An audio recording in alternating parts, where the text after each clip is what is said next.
Hello to everyone. I am Nicolas, President of Capital Inc., and it is our pleasure to welcome today Mr. Aristidis Alafouzos, the Chief Executive Officer of Okeanis Eco Tankers. Before we begin, please note that this discussion is for informational and educational purposes only. It should not be considered investment advice or advice of any kind, or an offer to buy or sell securities. And Capital Inc. bears no responsibility for the content of this discussion. We are also proud to serve as investor relations advisor to Okeanis Eco Tankers. Okeanis is a leading international tanker company providing seaborne transportation of crude oil and refined products. The company is listed on the Oslo Stock Exchange under the symbol OET and the New York Stock Exchange under the symbol ECO. Aristidis, thank you for joining us again. We appreciate the fact that you take the time to be with us following the company's first quarter 2026 earnings release. It's a great opportunity to follow up on developments on the company and above all on the sector and your insight on market trends.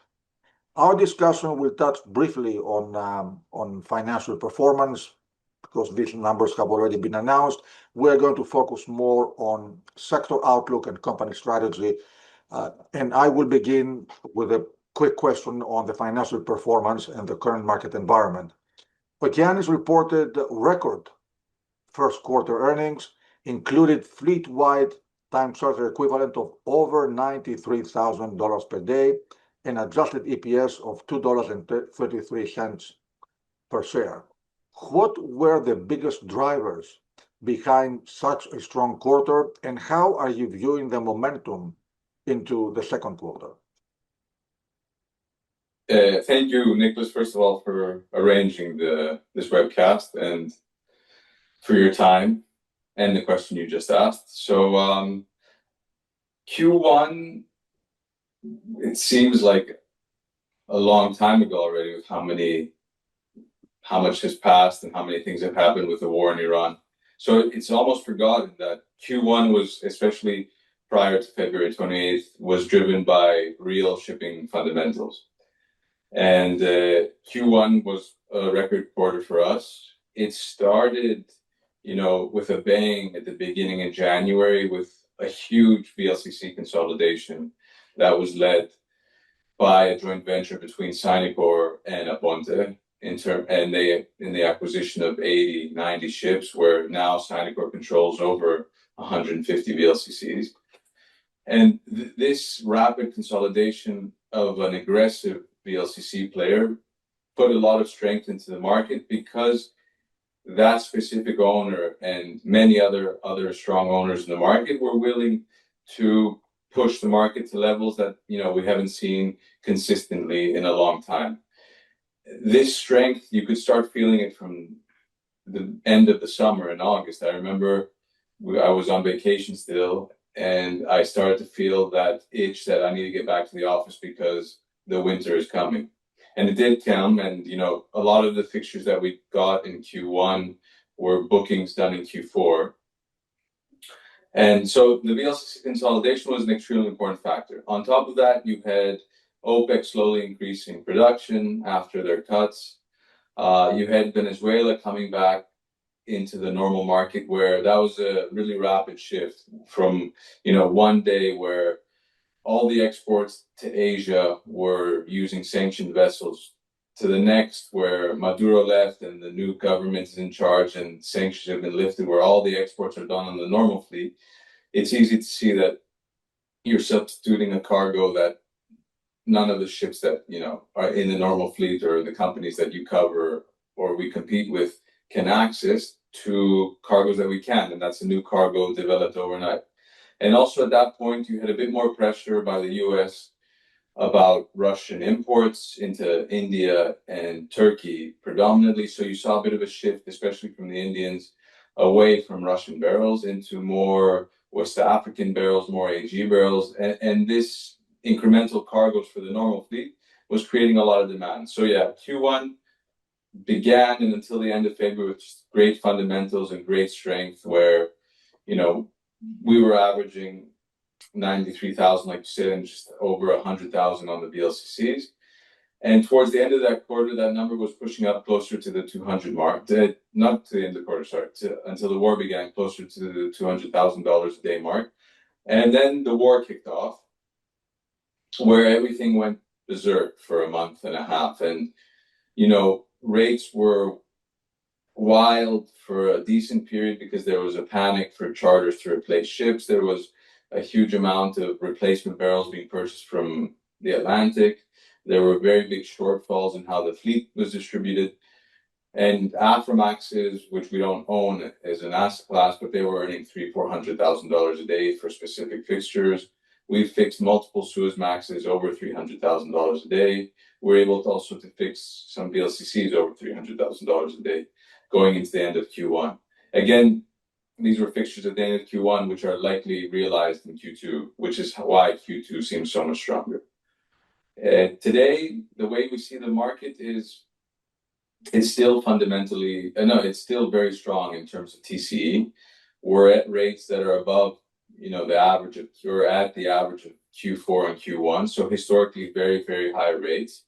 But I think a lot depends on the next few weeks about how rates progress. And there is a bit of uncertainty and there's different scenarios that could play out. And there's definitely a bit of volatility going forwards. We think most scenarios have a positive and supportive outlook on freight for tankers, and with some variance between them. But another thing we've seen throughout the quarter, Q1 and Q2, is just a steady increase in asset prices, where we've seen on the entire spectrum of age go up materially. And I think a good example is we purchased some resales in an equity raise in November, in late November and early January, around at 97 and 93.5 million for some resale Suezmaxes delivering early this year. And today those prices are at 120. So they moved up 20%. And I think even on the older side of the age spectrum of the fleet, the increases are even higher. So overall, great Q1. We're going to have a record Q2 as well, and hopefully this continues into the rest of the year. Thank you. A great way to start the discussion. Let me move now into geopolitics, trade flows, and the tanker market dynamics. So the first question in this segment, the geopolitical situation surrounding the Strait of Hormuz has obviously significantly disrupted tanker markets, as we already mentioned. How is Okeanis positioning the fleet operationally and commercially during this period? Thank you for your question. Okeanis, since 2020, where we had the contango boom in the market, that was the last time we really put on a significant amount of time charters. A lot of those unwound or ended in 21 and 22 and 23.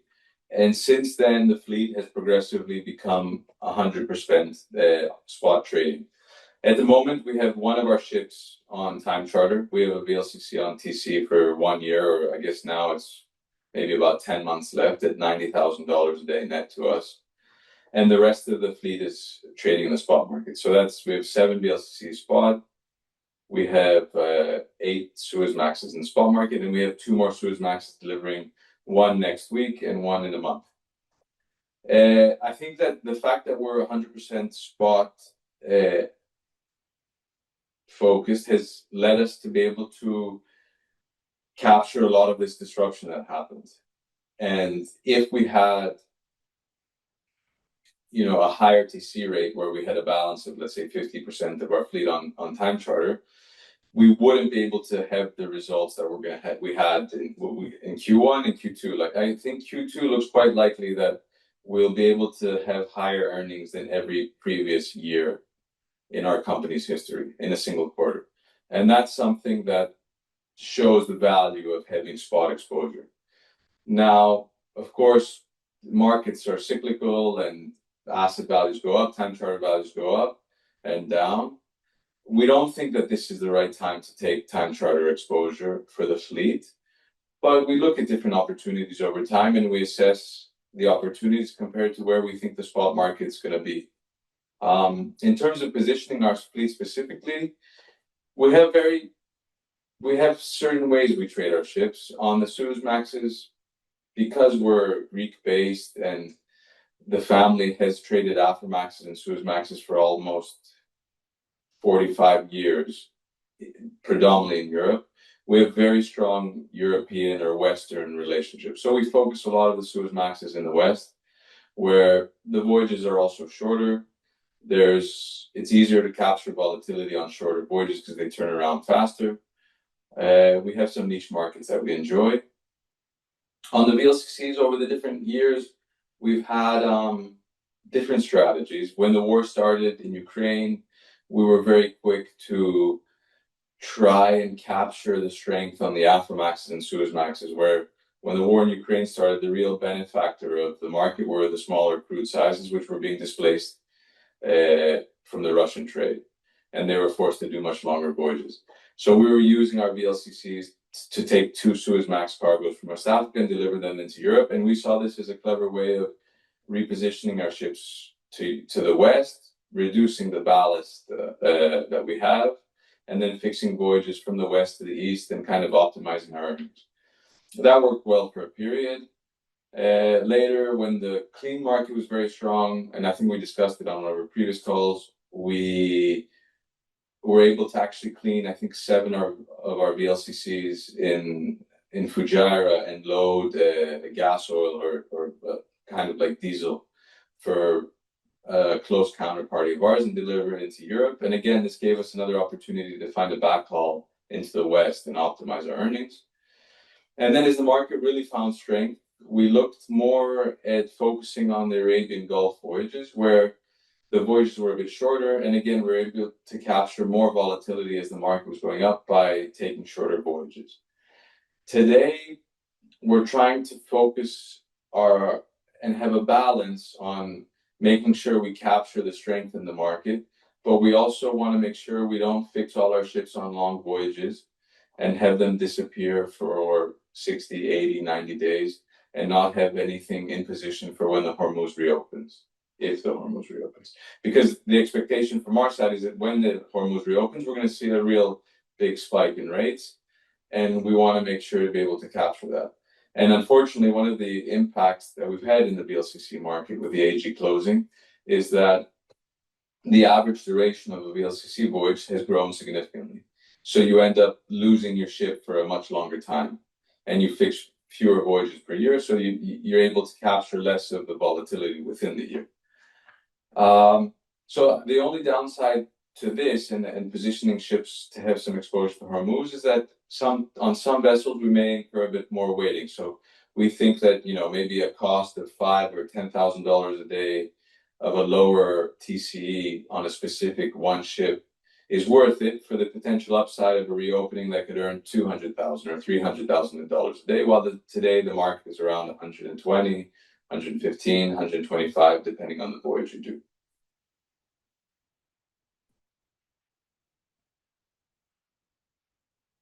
Sorry, you're on mute. I had muted myself. Yeah. So the reopening, if and when happens, is going to end up in a spike in rates? It will definitely have a big increase in rates for vessels in the east, which can go and load in the Arabian Gulf, for sure. Because right now, the way that the fleet is working is that there's a big lack of voyages from the Arabian Gulf. So the vessels are just naturally migrating west for the business they can find, and then to come back east. So Suezmaxes, VLCCs, they're being absorbed into much longer voyages, coming west to the Atlantic and then going back east. So there's fewer vessels recycling at the rate that they were previously before the war. And we think that this is an opportunity when the Hormuz reopens, there'll be a big rush to cover a lot of cargoes. And just because this natural recycling of ships has slowed down because of the longer voyages, there will be a spike. Yes. So Hormuz obviously is mainstream news every day now. It is the topic. But beyond Hormuz, what other factors should ship owners or investors be looking at when it comes to the tanker markets? Look, I mean, I think from a supportive part, to look at the supportive side of the argument, I think one factor that's become quite evident to a lot of the Asian nations who have a really high percentage of crude imports from the Arabian Gulf is the need to diversify going forwards in order to protect their flow. It's a solid argument to say that now that the Hormuz has proven that it can be closed quite easily, it's more likely that it'll close again in the future. And countries like Taiwan or Japan and many other Asian countries who rely very heavily on Arabian Gulf crudes will need to diversify their purchases. And this means they're going to buy more from West Africa or from Brazil or from the US Gulf. And I mean, the first benefit of this is that it creates longer ton miles because they're buying crude from farther away. And second, it's a less efficient trade. I guess the efficient barrel is the closest barrel in their case, or the grade that the closest within the grades that they want to buy. If they're having to take strategic decisions for energy security, that's an inefficiency, which is positive for tankers because it adds ton miles. And then this also creates opportunities for the additional cargo that they would have purchased to be sold to other areas like Europe or the United States. The United States has sold down a very big part of its SPR to keep prices normalized or more normalized. And this will need to be replenished. And to an extent, it can be replenished from the crudes within the region. But the US doesn't burn in the refineries the majority of the crudes they produce. So we could see it that they're going to buy heavier crudes from Saudi Arabia or Iraq in order to replenish their SPR.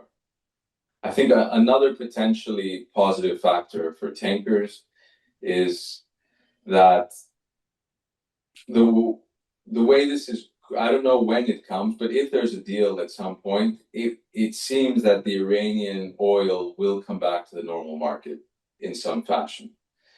And I think we can assume that, it's the Iranian trade is conducted by sanctioned or shadow fleet vessels that we can't trade within that area. Going forwards, if it comes back into the normal market, I would guess that certain companies like the National Iranian Tanker Company and various other companies that are close to the state will be unsanctioned over time because of an agreement with the US. I think this is not a very big percentage of the fleet required for the Iranian trade, and that gives a lot of room for normal ships within the normal market to come and go load in Iran. And that's a similar effect to what happened in Venezuela. All of a sudden you have a trade or a route that was sanctioned previously and now is not sanctioned, and it's new cargoes for the fleet. And that's positive and supportive for shipping, for tankers. And, beyond Asia, China is now the sole buyer almost of Iranian crude. Historically, Europe was a big buyer as well, and now it's a Suezmax trade. So we may see that come back too. And if that happens, one of the effects that we're going to see is that there's no more real market for sanctioned VLCCs. As we mentioned earlier in the call, the Russian sanctioned trade is an Aframax and Suezmax trades. The Russian ports are designed historically for Aframaxes.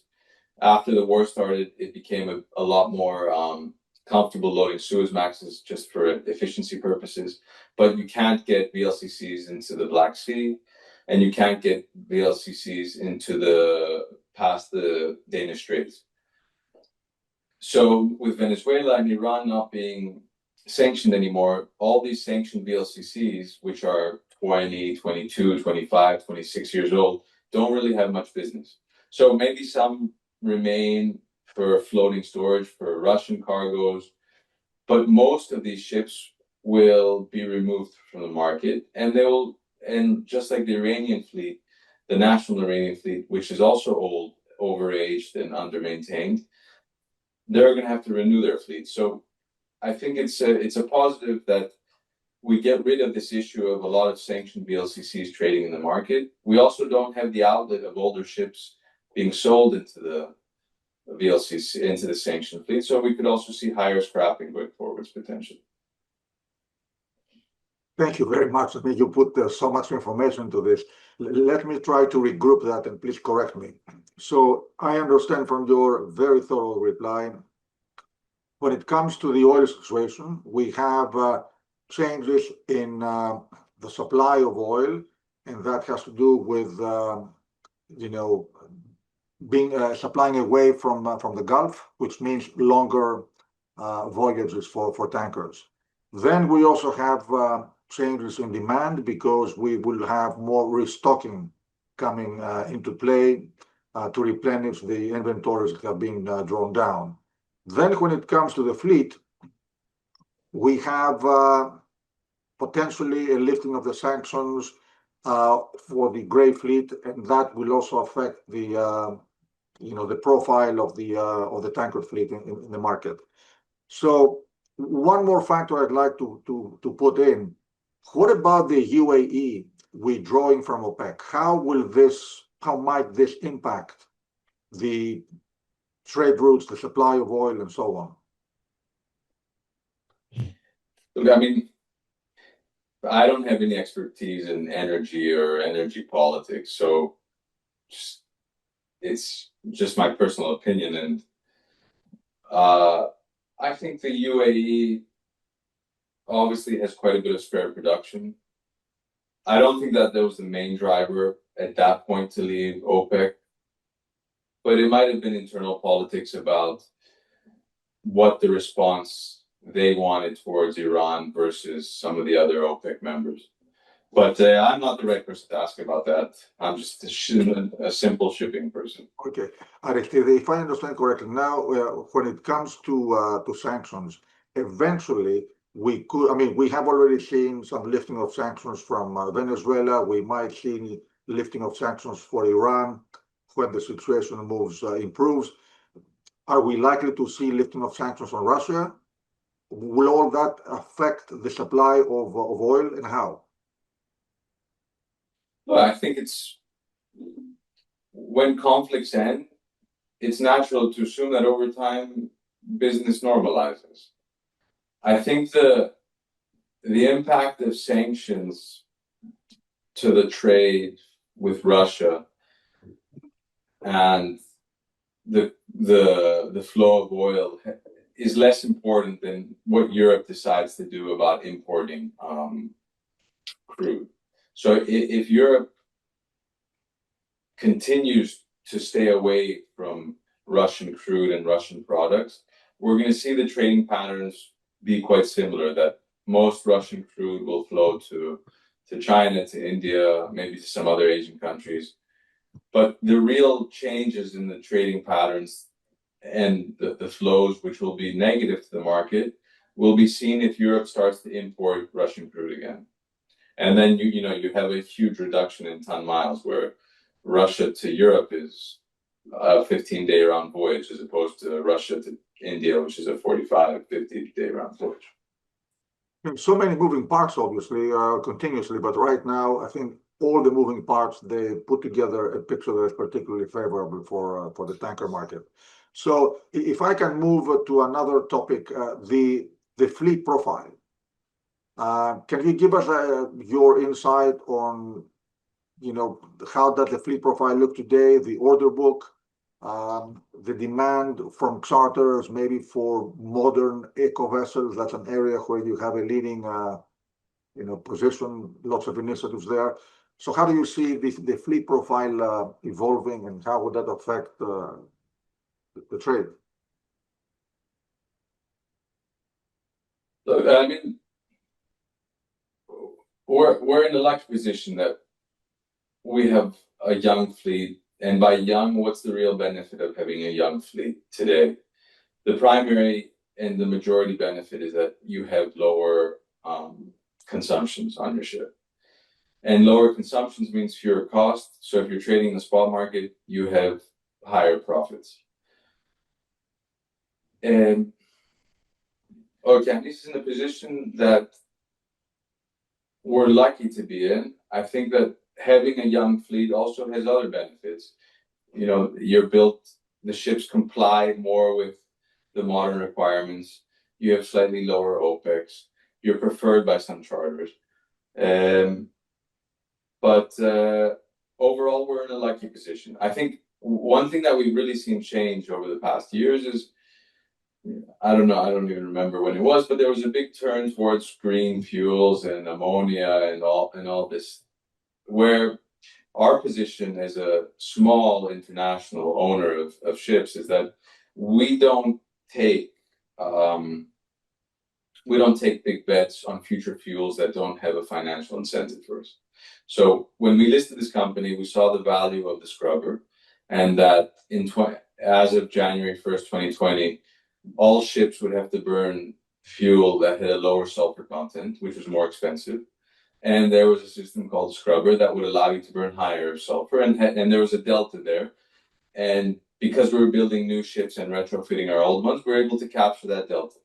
So that was not really an environmental feature, but that was an economic feature and modification on the ship that we liked, and we took advantage of. So Okeanis as a company is primarily driven by looking for ways that we can earn more for our shareholders rather than have a greener footprint. Like, you know, our job is to move cargo from A to B efficiently and get paid as much as we can for it at the end of the day. And then whatever else we can do, we can do. But I think from our perspective, you know, an ammonia burning tanker is not practical from a safety perspective today. Maybe it will be in the future, but most importantly, it's not practical from an economic perspective. And the same thing was our view for a long time on dual fuel.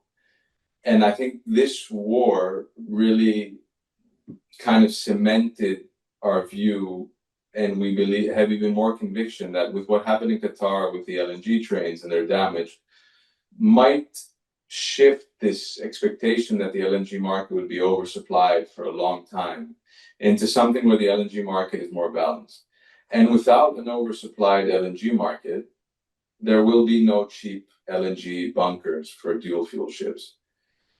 And, you know, when we get approached for different types of transactions to look at buying ships, you know, the LNG option is an expensive option. And in some, you know, on a VLCC maybe costs almost 20 million or more, depending on the size of the tanks. And today, if we looked at a ship that had an LNG, you know, it was able to burn LNG, we would assign zero value to that cost.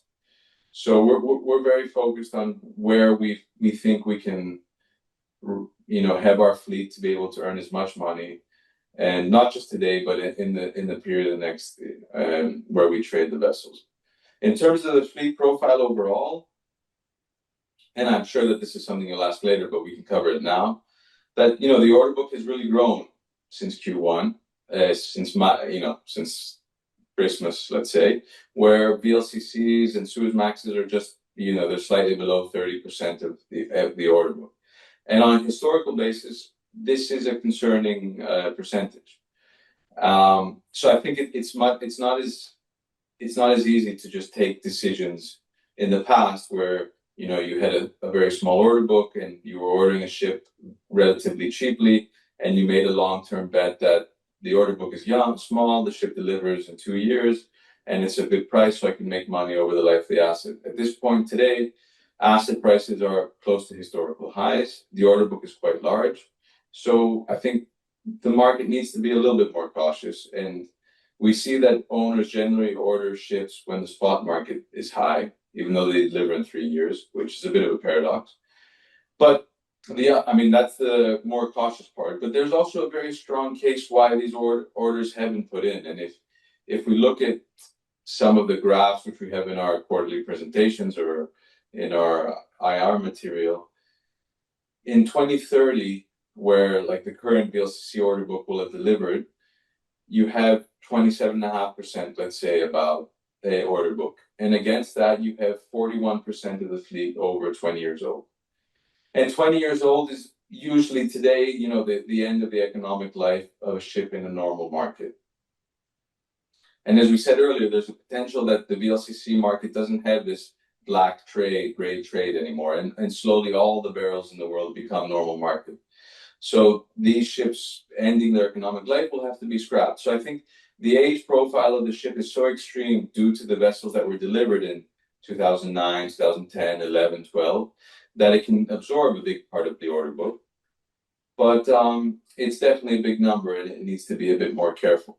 I think one other thing that often we overlook in the shipping market is that an order book in many of the sectors can really be overcome by the demand side. So in our case, the oil, or I guess there's been some other good examples. You know, the containers have had huge order books delivering over the years, but because of the way the trade is developed with after COVID and with the Red Sea closure, or for LPG as well, with a huge increase in US Gulf exports, or for the clean market, again, due to the Red Sea closure, that the trading patterns and the overall ton miles that increase because of geopolitics or, you know, energy production can easily absorb a heavy order book. And I think that's another thing we need to be conscious of, that if we're going into a restocking period now for the next 1 or 2 years or 3 years, however long it takes, and the oil market is in a phase where economies in the East need to restock and demand is high and we get back to normal production, we can easily see a heavy order book be absorbed at that time. And obviously, to be fair to the listeners, like the inverse can happen. You can have years with extremely low ordering and low deliveries and a more balanced fleet, but you can have very negative oil development. So you could have a market that's deeply backwardated and a loss of ton miles. And so I think it's a more complicated question of just looking at the supply side. The demand side is equally and sometimes more important, in my opinion. But it's also much harder to calculate. Absolutely, but at the end of the day, it's always a demand-supply balance. So I do appreciate, I mean, you know, the more that we discuss, the more I think, and I hope our listeners will appreciate how complex it is, both on the supply side and the demand side, how many pieces are completely moving. Coming now, I mean, to Okeanis and your shareholder, your capital allocation, your shareholder return strategy. Obviously, looking at the share price, you know, you've done very well, and I think investors have shown their appreciation for the strategy we have been following. Would you like to share a bit more insight how you plan to continue your capital allocation, your shareholder return strategy? Sure. I think just to give you one example, going back to your previous thing, that I remember right before the war started, we fixed one of our Suezmaxes to do a backhaul. She had opened in Asia, and we fixed her to go load in Iraq to come to Italy. And that earned $5,000 a day. And we were extremely excited because on the next voyage, we could earn about 35, an average somewhere in the mid-20s because the voyages were a bit different length. And we thought that was a great fixture. 2 months later, the same voyage, we were fixing it, the back haul at $55,000 a day and the front haul at $100,000 a day. And, you know, what changed? There was no change in deliveries or the size of the fleet. It was just that the oil, instead of going from Russia to Europe, was going Russia to India and Russia to China. And Europe, instead of buying from Russia, was buying from the US, was buying from West Africa, was buying from Brazil. So it just shifted so fast. Going back to your question on the capital allocation, I think Okeanis has been quite consistent, very consistent since the beginning, that the main focus is returning earnings to shareholders. I think over the course of the company, we've averaged around 90% of EPS being distributed as dividends. And it's not a policy, it's not a fixed policy, but the market has come to trust this unofficial policy, and we have no intention to change that. This aspect has made it more difficult for us to opportunistically grow at times. because obviously we need to find other ways to fund growth, and obviously using purely debt is not very safe in the longer term. So in the past, in November and in January, our share was trading at a good premium to NAV, and we were able to buy ships that cost, like I mentioned earlier, 97, 99 million. And the effective price, because of the premium we were raising the money at for shareholders, was in the low mid 80s. So we like those accretive deals. We're proud that we were able to get them done. And I think another thing we're proud of is that we raised the money at 37, which is a premium then to NAV. We raised about, 250 million in total between the two raises, maybe a little bit less. And now the investors who took part in both deals have, an appreciation of $18, $17 a share since that equity raise, as well as whatever dividends we paid out in that time. So I'm glad that they've made good money on that as well. And going back just to recap, we're happy with our allocation policy. It's one of the reasons that our share leads within the tanker. I think it's a general leader in a premium to NAV because of their trust that we will give back earnings to shareholders, and that over the period of our listed adventure, we've been able to consistently outperform our competitors in terms of earnings on our vessels. Well, clearly you have an enviable record in terms of capital raising, in terms of strategy implementation and shareholder reward. I mean, that I think speaks for itself. So we have been discussing for quite some time. I want to thank you for your insight. Any closing remarks in terms of the market and Okeanis positioning? Well, first of all, thank you for your time again. And my closing remarks is that Okeanis, we're very well positioned for taking advantage of the strength in the coming years for the tanker cycle. We see drivers both in the short term and the medium term of why we can have strong rates.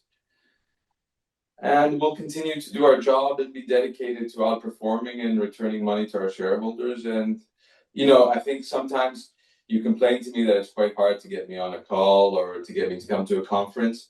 And yeah, I'm a little bit antisocial and not scared, but uncomfortable speaking in crowds.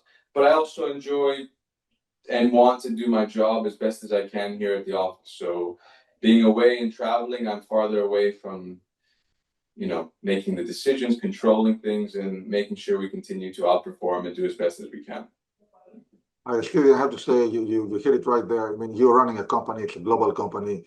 So clearly, I think focusing on running the business is what makes shareholders happy to know.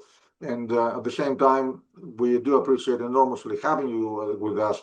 And our discussion is not just company focused. I mean, your insight on the market, I think, is so much broader and so much more useful for everyone. So thank you for being with us today. We had the opportunity to discuss with Mr. Aristidis Alafouzos, the CEO of Oslo and New York Stock Exchange listed Okeanis Eco Tankers. This interview, by the way, will be available on our newly relaunched Capital Link Shipping website. We position it as the intelligence hub for shipping, where you can find a lot of information, including Aristidis' podcast, webcast, and you can also find it upon demand on our Capital Link's YouTube channel and on capitallinkwebinars.com. So capitalinshipping.com, capitalinkwebinars.com, and our YouTube channel. And Aristidis, tremendous thanks. And I look forward to having you with us soon again.